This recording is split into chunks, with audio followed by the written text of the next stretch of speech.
Welcome to waves media. Palnadu జిల్లా వినుకొండ 100 సంవత్సరాల భారత కమ్యూనిస్ట్ ఉద్యమ చరిత్ర ఘనమైనదని, పోరాటాల పురిటిగడ్డ వినుకొండలో జరుగుతున్న సిపిఐ పల్నాడు జిల్లా 2వ మహాసభలను విజయవంతం చేయాలని సిపిఐ రాష్ట్ర కార్యదర్శి కామ్రేడ్ ముప్పాల నాగేశ్వరరావు పిలుపునిచ్చారు. శుక్రవారం నాడు పల్నాడు జిల్లా వినుకొండ పట్టణంలోని శివయ్య భవన్లో జరిగిన జిల్లా మహాసభకు మాజీ వైస్ చైర్మన్ సండ్రపాటి సైదా అధ్యక్షత వహించగా, సమావేశంలో పాల్గొని ఆయన మాట్లాడుతూ, కేంద్రంలోనూ రాష్ట్రంలోనూ కూటమి ప్రభుత్వాలు అధికారంలో ఉన్నాయని, ప్రజలకు ఇచ్చిన వాగ్దానాలను అమలు చేయుటలో ఈ ప్రభుత్వాలు విఫలమవుతున్నాయని ఆయన అన్నారు. గత జగన్మోహన్ రెడ్డి ప్రభుత్వం ఆదానితో కుదుర్చుకున్న సోలార్ ఎనర్జీ ఒప్పందాలను ఆనాడు టీడీపీ వ్యతిరేకించిందని, ఈనాడు అధికారంలో వచ్చి అదే సోలార్ ఎనర్జీ ఒప్పందాలను అమలులోకి చేస్తూ ఆదాని స్మార్ట్ మీటర్లు ఒప్పందాలను కూడా ఈనాటి రాష్ట్ర ప్రభుత్వం అమలు చేయడానికి పూనుకున్నారని ఆయన విమర్శించారు. భారతీయ కమ్యూనిస్ట్ పార్టీ శతవార్షికోత్సవాల సందర్భంగా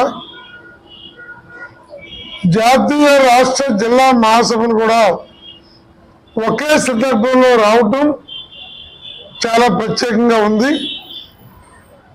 ఆగస్టు 23, 25 రాష్ట్ర మహాసభలు ఒంగోలులో, సెప్టెంబర్ 21, 25 జాతీయ మహాసభలు చండీగఢ్లో జరగబోతున్నాయి.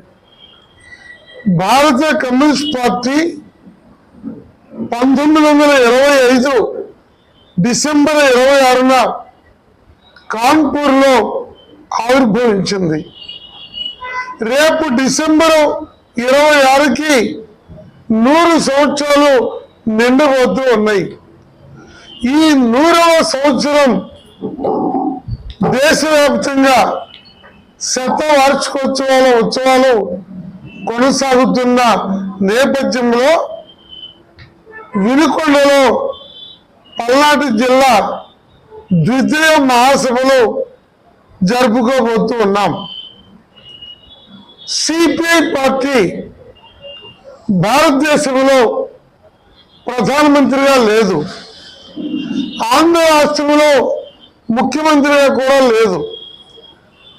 కానీ భారతదేశంలో పుట్టి కాలగర్భంలో కలిసిపోయిన 465 పార్టీలు ఇవాళ ఎన్నికల కమిషన్ దగ్గర అడ్రస్లు లేకుండా పోయినాయి.